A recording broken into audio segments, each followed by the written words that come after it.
नमस्कार, मैं हूं आशुतोष और आप देख रहे हैं सत्य हिंदी। सत्य हिंदी के विशेष कार्यक्रम श्रवण गर्ग की खरी खरी में आपका स्वागत है। ये हमारा वो कार्यक्रम है जिसमें देश के जाने माने पत्रकार संपादक श्रवण गर्ग जी अपनी तीखी टिप्पणी करते हैं मौजूदा राजनीतिक माहौल पर। और उनकी तीखी टिप्पणियों से न तो सत्ता पक्ष बचता है, न विपक्ष, और दोनों ही तिल मिला के रह जाते हैं। आज फिर मुखातिब होंगे श्रवण जी से और जानेंगे संसद में राहुल गांधी ने जो भाषण दिया उसके अर्थ क्या है। लेकिन उसके पहले एक छोटी सी अपील। सत्य हिंदी एक कोशिश है ईमानदार, निडर और निर्भीक पत्रकारिता की। हम अपने लाखों दर्शकों के शुक्रगुजार हैं जो लाखों की संख्या में हमारे कार्यक्रमों को देखते हैं और हमारी हौसला अफजाई करते हैं। हमसे एक और छोटी सी गुजारिश करना चाहते हैं कि आप न केवल हमारे कार्यक्रम देखें, बल्कि संभव हो सके तो सत्य हिंदी की मेंबरशिप ड्राइव से भी जुड़ें, यानी सत्य हिंदी के सदस्य बने। ये हमारे लिए आपकी सबसे बड़ी मदद होगी। और अब आगे की बातचीत हम शुरू करते हैं। राहुल गांधी ने संसद के अंदर जोरदार भाषण दिया। बजट के मसले पर चर्चा हो रही थी। बजट पे उन्होंने इंटरवीन किया लीडर ऑफ अपोजिशन के तौर पर। शुरुआत में उन्होंने पूरा दुनिया की राजनीति का परिदृश्य क्या वो समझाने की कोशिश की और साथ ही साथ उसके संदर्भ में ये बताने की कोशिश की कि कहां पर मोदी सरकार गलती कर रही है। उन्होंने स्पष्ट तौर पे कहा कि दरअसल प्रधानमंत्री नरेंद्र मोदी ने देश को बेच दिया है, भारत माता को बेच दिया है और उन्हें शर्म नहीं आती। कड़े शब्दों का इस्तेमाल है। आखिर राहुल गांधी के इतने आक्रामक भाषण का अर्थ क्या है? ये अलग बात है कि राहुल गांधी ने यह भी कहने की कोशिश की है कि दरअसल उन्होंने एक मार्शल आर्ट का उदाहरण देते हुए ये बताने की कोशिश की कि दरअसल उसमें क्या होता है कि पहले आपको ग्रिप में लेते हैं, फिर उसके बाद आपको गले से पकड़ते हैं और फिर आपसे मनमाना काम करवाया जाता है या आपको पटकते हैं। यानी कहने का अर्थ ये था कि दरअसल अमेरिकी एडमिनिस्ट्रेशन यानी डोनाल्ड ट्रंप की सरकार ने प्रधानमंत्री नरेंद्र मोदी और मोदी सरकार को ग्रिप में लिया और फिर उनसे मनमाने फैसले अपने हिसाब से करवाए। जानेंगे शर्मा जी से। सर, देखिए, आपसे बेहतर तो कोई बोल नहीं सकता राहुल गांधी के भाषण पर। तो 40 मिनट 45 मिनट बोले वो राहुल गांधी जी। आप मुझे कह रहे हैं बोलने के लिए। 3 घटनाओं के परिप्रेक्ष्य में इसको राहुल गांधी ने जो कहा उसको समझना चाहिए। पहला तो ये कि कल बजट के खिलाफ या अमेरिकी ट्रेड समझौते के खिलाफ देश के 30 करोड़ वर्कर्स की देश के 600 जिलों में हड़ताल है। पूरा देश ठप होने वाला है। ये एक बड़ी घटना होने वाली है कल 12 फरवरी। 19 फरवरी और 20 फरवरी को एआई समिट हो रही है। एआई इम्पैक्ट समिट 2026 दिल्ली में।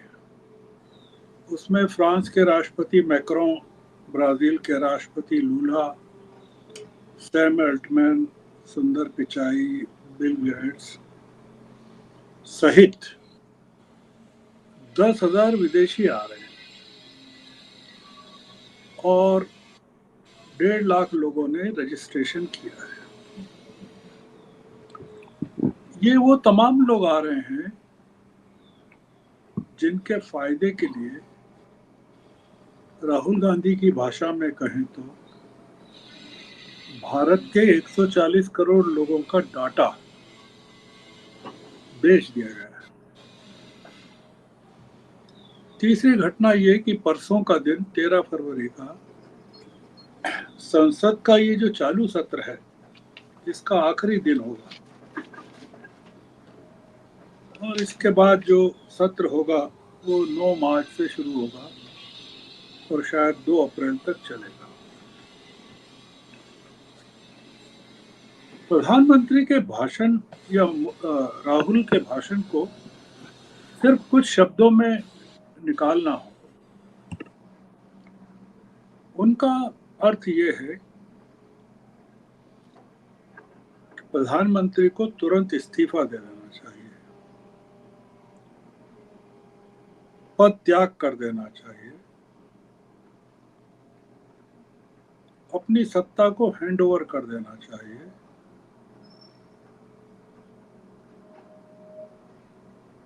वो कह रहे हैं कि आप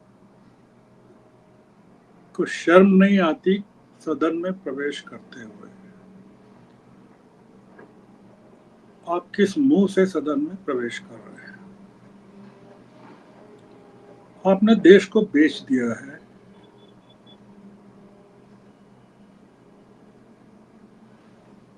भारत माता को बेच दिया है। You have sold India.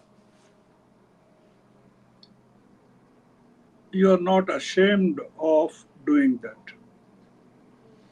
You sold our mother, Bharat माता।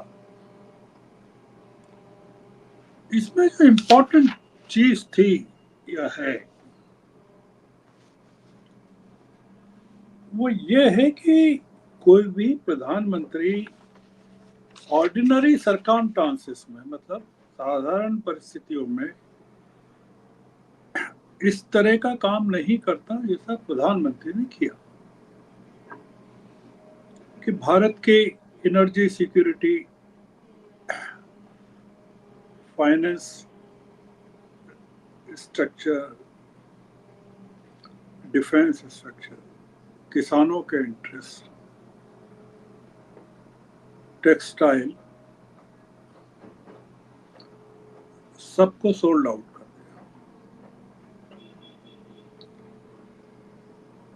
मैं इस बजट जो राहुल गांधी को सुन के समझ पाया और फाइनेंस मिनिस्टर के जवाब की प्रतीक्षा है वो ये कि राहुल गांधी के कहे पर यकीन करें तो देश के साथ बहुत बड़ा विश्वासघात हुआ है। देश के करोड़ों लोगों के साथ विश्वासघात हुआ है। ये एक बहुत ही जबरदस्त बात है और जो आपने भी कहा कि कोई ऐसी बात है जिसके चलते ये किया गया है, उसमें उन्होंने 3-4 चीजों का उदाहरण दिया है। वो ये है कि एप्स्टीन फाइल के 30 लाख दस्तावेज अभी खुलना बाकी हैं और उनका कहना है, राहुल गांधी का, स्पष्ट नहीं कहा उन्होंने, पर उसका अर्थ ये है कि उसमें हो सकता है कि हमारे देश की गर्दन फंसी हुई हो, हमारे देश के नेतृत्व की गर्दन फंसी हुई हो। दूसरा वो ये कहते हैं कि अदानी के खिलाफ जो अमेरिका में मुकदमे हैं वो असल में बीजेपी के जो फाइनेंशियल आर्किटेक्चर है उस पर प्रहार है।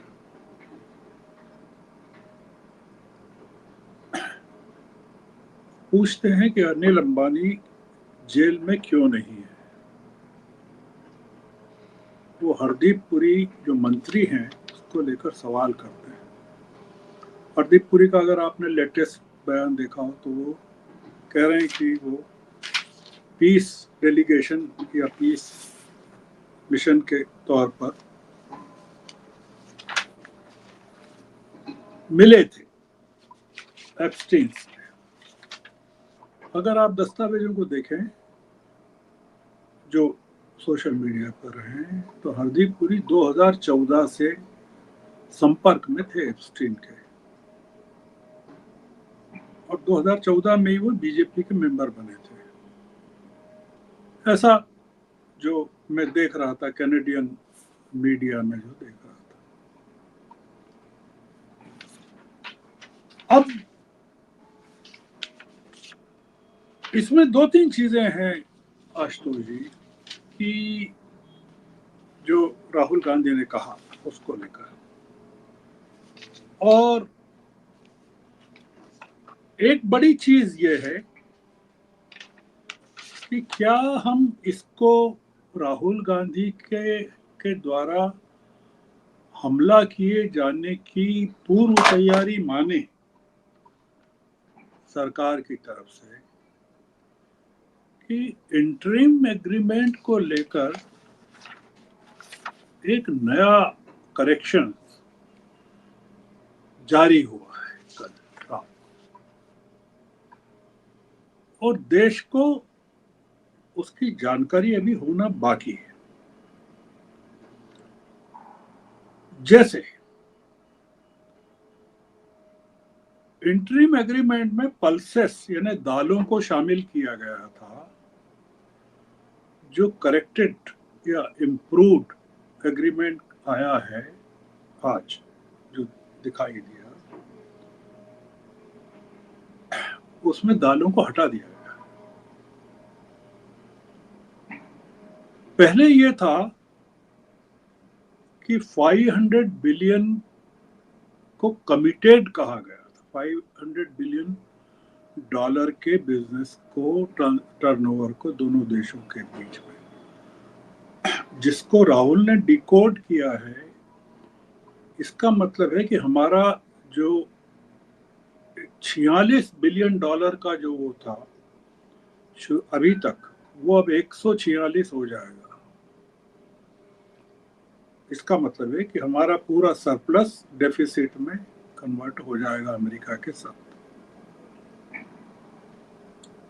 पहले जो लिखा था वो एग्रीमेंट में, इंटरिम एग्रीमेंट, सर्टेन पल्सेस लिखा था, अब वो हटा दिया गया। अब 500 बिलियन डॉलर के कमिटमेंट को, कमिटमेंट शब्द को इंटेंड टू कर दिया गया है कि हमारा ऐसा इरादा है। इंटेंड टू पाथ फॉरवर्ड हो गया है। इंटरिम एग्रीमेंट में एग्रीकल्चर गुड्स था, उसको हटा दिया गया है।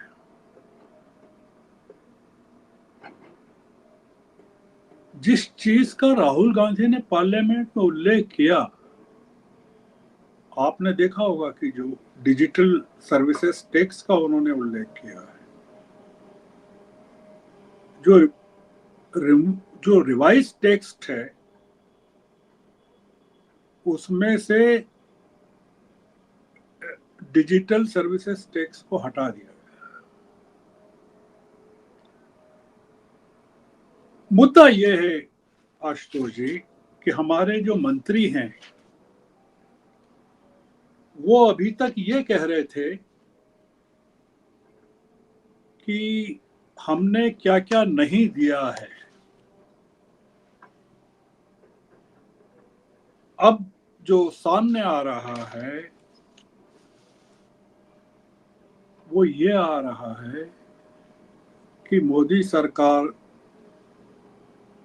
ने देश की जनता से एग्रीमेंट को लेकर क्या क्या छुपाया था, क्या क्या छुपाया है, जो रिवाइज्ड आप देख रहे हैं।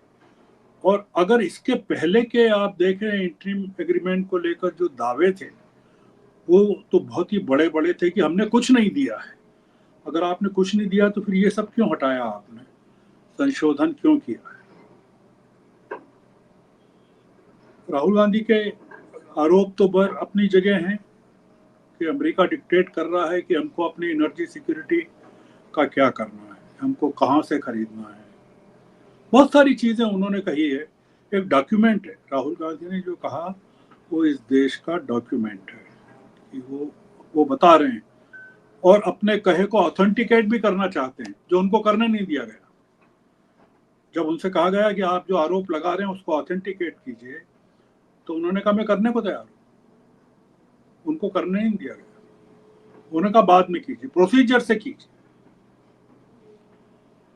तो ये आशुतोष जी, ये जो हो रहा है 12 सालों से चल रहा है, जो हमको लगता है, मतलब क्यों लगता है कि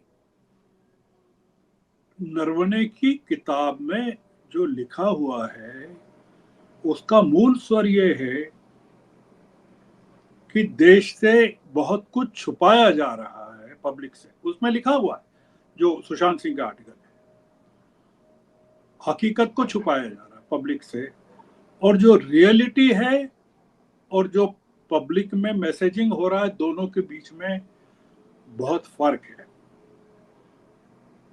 तो राहुल ने क्या किया है कि जो झूठ की, सरकारी झूठ की मोटी चमड़ी है, उसको भेद दिया है और उसका जो मवाद है अब वो संकट संसद से सड़क तक फूट रहा है। अब हमको क्या देखना है, हम क्या देख रहे हैं, क्या देखना है। देख ये रहे हैं कि स्पीकर के खिलाफ अविश्वास प्रस्ताव है। हम देख ये रहे हैं कि प्रधानमंत्री संसद का सामना करने से कतरा रहे हैं और देश को ये पता चल रहा है कि नागरिकों को के हितों के साथ अलग अलग क्षेत्रों में किस किस तरह से चीजों को छुपाया जा रहा है। जो उन्होंने कहा, अपने मार्शल आर्ट का उल्लेख करते हुए कि मार्शल आर्ट में पहले ग्रिप में लेते हैं, फिर गर्दन को पकड़ते हैं, फिर गर्दन को चोक करते हैं। तो एग्जैक्टली राहुल गांधी ने जो शुरुआत की वो यही है कि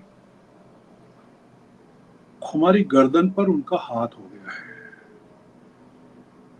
और हमारी पूरी आईटी इंडस्ट्री, जो मैंने कहा शुरू में कि एआई की समिट हो रही है और राहुल गांधी उसके पहले ये कह रहे हैं पार्लियामेंट में कि हमारी पूरी आईटी इंडस्ट्री के सामने बहुत बड़े खतरे, चुनौतियां उत्पन्न हो रही है। तो 140 करोड़ लोगों के हितों को अगर ये राहुल गांधी के शब्दों पर ध्यान दें, उनके पूरे के पूरे बिगेस्ट डाटा पूल, वो कह रहे हैं कि सिर्फ चीन के पास ये डाटा है और हमारे पास ये डाटा है। और अगर हमारा ये जो डाटा है वो मतलब जो एआई के लिए है, एआई का डाटा है, वो अगर हम कॉम्प्रोमाइज कर लेते हैं, अपनी फूड सिक्योरिटी को, अपने किसानों के हितों को कॉम्प्रोमाइज कर लेते हैं और वो कहते हैं कि हमारे बजट में डाटा के प्रोटेक्शन के लिए, एनर्जी के प्रोटेक्शन के लिए, फूड सिक्योरिटी के लिए कुछ भी नहीं है और सारा का सारा हमने सोल्ड आउट कर दिया है। मैं आखिरी बात ये कहना चाहता हूँ आशुतोष जी कि ये 3 भाषण मैंने सुने और 3 भाषण ऐतिहासिक भाषण हैं जो देश के हर एक नागरिक को सुनना चाहिए। एक भाषण चिदम्बरम का है, एक शशि थरूर का है और एक राहुल गांधी का है। और मैंने इनकी तुलना में कोई भाषण नहीं सुना सत्तारूढ़ दल की तरफ से जो बताता है कि क्या कितनी बैंकरप्सी है। टेक्सटाइल को लेकर जो सबसे बड़ी बात है जो राहुल गांधी ने कही, जो कल हमने पढ़ी भी, कि बांग्लादेश को 0 टैरिफ है उनके कपड़ों के लिए, टेक्सटाइल के लिए, और हमारी पूरी टेक्सटाइल इंडस्ट्री तबाह हो रही है। तो हमारी टेक्सटाइल इंडस्ट्री तबाह हो रही है, हमारा एग्रीकल्चर तबाह हो रहा है, हमारी आईटी इंडस्ट्री तबाह हो रही है, हमारा डॉलर तबाह हो रहा है, हमारे फाइनेंसेस कॉम्प्रोमाइज हो रहे हैं, हमारी एनर्जी सिक्योरिटी कॉम्प्रोमाइज हो रही है। तो राहुल गांधी जो पूछ रहे हैं वो हमको पूछना चाहिए कि हम किस दिशा में तरक्की कर रहे हैं देश, और प्रधानमंत्री क्या संसद का सामना करेंगे, संसद में आएंगे और आएंगे तो क्या बोलेंगे, वो राहुल गांधी के किस सवाल का जवाब देंगे, क्या राष्ट्रवाद, हिंदुत्व, इससे मुकाबला कर, इसके जरिए मुकाबला करेंगे। फाइनेंस मिनिस्टर थी, आज देर से आई वो, मिनिस्टर ऑफ फाइनेंस बैठे थे तब तक। तो अब वो ठीक है, उनको कस्टमरी था आना, पर कॉमर्स मिनिस्टर नहीं थे, होम मिनिस्टर नहीं थे, डिफेंस मिनिस्टर नहीं थे, प्राइम मिनिस्टर नहीं थे। तो एक पूरी सरकार राहुल गांधी से घबरा रही है, भाग रही है, देख रही है। और जिस तरह से जगदम्बिका पाल अपने आप को हेल्पलेस पा रहे थे चीज़ों को लेकर, हमको लगता है आने वाले दिन थोड़े से हमारे लिए मुश्किल वाले हो सकते हैं पार्लियामेंट्री डेमोक्रेसी के तौर पर। तो आपकी इजाज़त हो तो आज की चर्चा को हम इसी नोट पर वाइंड अप कर सकते हैं। Thank you sir, thank you.